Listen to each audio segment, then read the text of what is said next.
Hello everyone. In this video, we'll learn about what is bisection method. So let us try to understand one of the algebraic function and its solution. In this video, we'll understand about what is bisection method and how to approach this problem computationally. So let us consider a function as follows. So here I have the x-axis and here we have y-axis. So suppose we have a function as follows. So this is a function f of x and we know that this particular position will become the root of the function. Now we are adopting an solution in which we need to find the root of the function. So let us consider we have an interval a comma b. So we will assume that our root will lie in between this interval. So I am marking my interval b as here. So correspondingly we having f of b here. Also I am considering my a will be here and the function value as f of a. So this method will not work in the case where the function is as follows. So if the function is in form and we consider the a and b as here, then we won't be able to find the root. So this is one of the condition that we have to follow. So here we know f of b is greater than 0 since this line will become 0 and f of a is less than 0.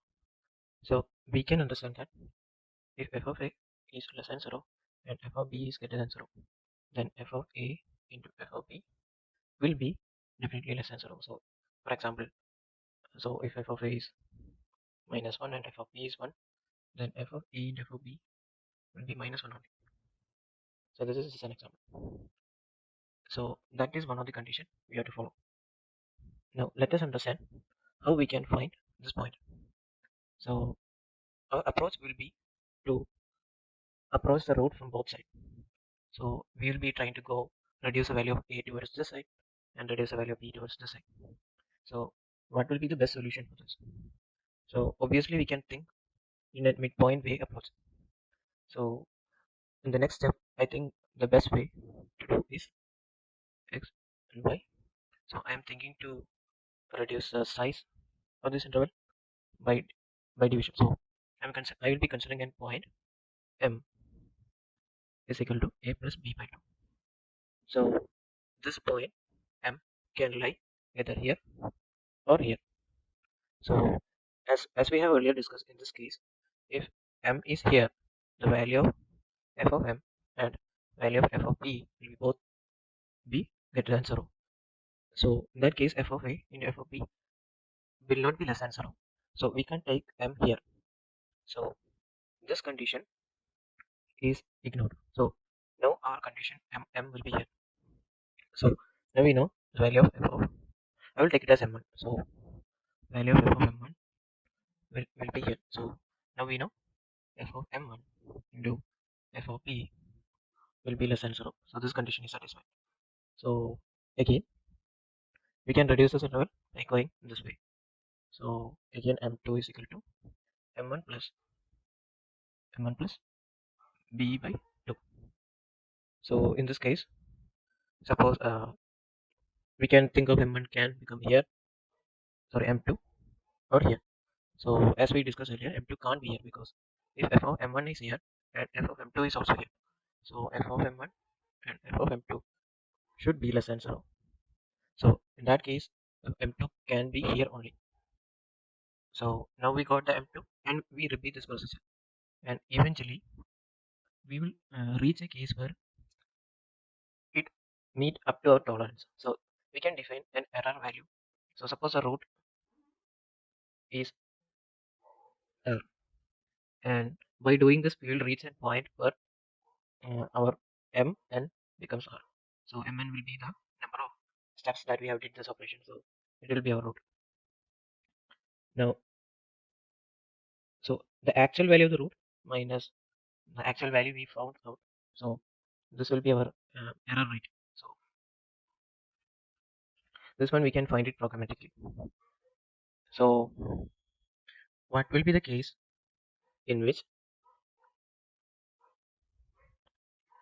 if f of a and f of m is equal to 0. There can be case like this also, right?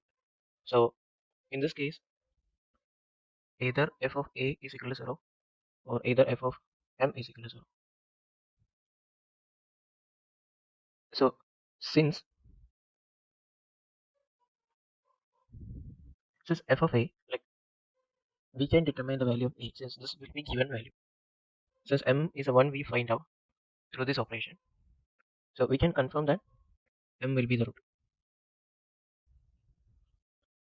So this is one condition we have to also check. Now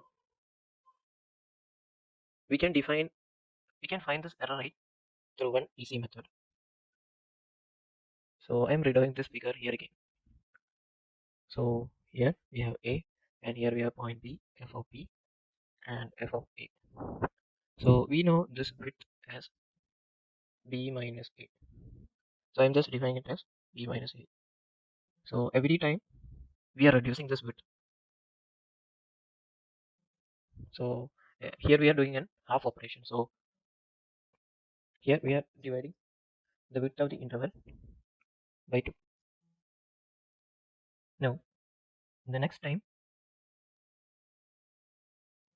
when we are doing it, this is let us say w1. So it will be w1 by 2. So and even the next time it will be w3, it will be w2 by 2. So here you can see a pattern b minus a by 2. So it will be b minus a by 2 into 1 by 2, and here it will be b minus a by 2 into so here also we have 2 times this 1 by 2, since here we have 2 and this is an additional 2 coming. So here you can see a pattern, like it will go till wn is equal to b minus a by 2 raised to n. So if these two values come close together, so they will approach the root from both sides. So we can consider this as error rate. Error rate. So let me call this epsilon. So how much operation will take us to reach this error rate or tolerance? So let me take logarithm on both sides. Log of b minus a by 2 raised to n is equal to log of epsilon. So here our aim is to find n. So this will be our number of operations. So log of b minus a minus log of 2 raised to n is equal to log of epsilon. So log of b minus a minus log of epsilon is equal to n log 2. So log of b minus a by epsilon is equal to log 2 into n. Thus we know the value of n as log of b minus a by epsilon by log of 2. This will give the number of operations in order to reach the tolerance of epsilon. Tolerance.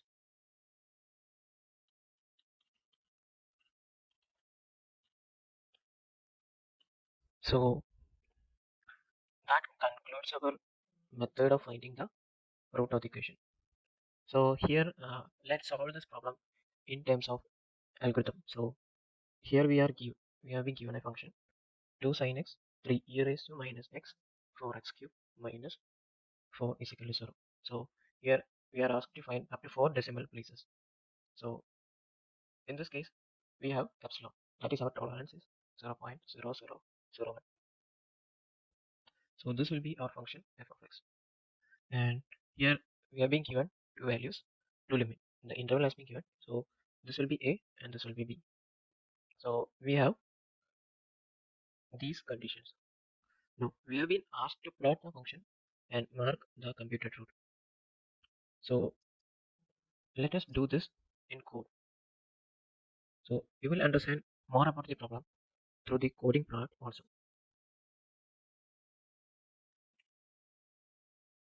So I have created a Python file called bisection method here.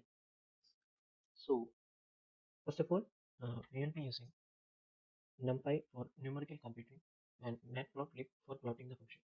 So I am going to import both the function here. So import matplotlib as built in, here NumPy as NP. So I am getting an error here that I haven't installed the package matplotlib. So we can install this package with the help of the solution. So I am using here the editor called Python, so which will help us in writing the code. So here you can see the red line has been gone, which indicates that it has been installed. So now I am going to define the function f of x. So in that I am creating a function called f of x, and I am writing. I will be returning the function. So here in the question, it is 2 sin x 3 e raised to minus x plus 4x cubed minus 4. So let me write that. So it will be 2 times lp dot sine of x. So then we have 3 times lp dot exponential of minus x plus 4 times x cubed minus 4. So this is our required function. Now we have been given the upper lower limit as minus 1 and upper limit as 2. So let us define that. So I am defining a is equal to minus 1 and b is equal to 2. So also tolerance is 0.0001. I will be defining that as well. So here we have, so now our first step is to check if both endpoints a and b have opposite function values, so that it will be less than 0. So we can't find the root in case f of a and f of b is greater than 0. So we have to notify the user of that condition.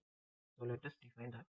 If f of a and multiplied by f of b, if it is greater than 0, then we have to return in console value that no root is found in the given interval. Now we can exit from this position because we don't want the control flow for the program to go ahead.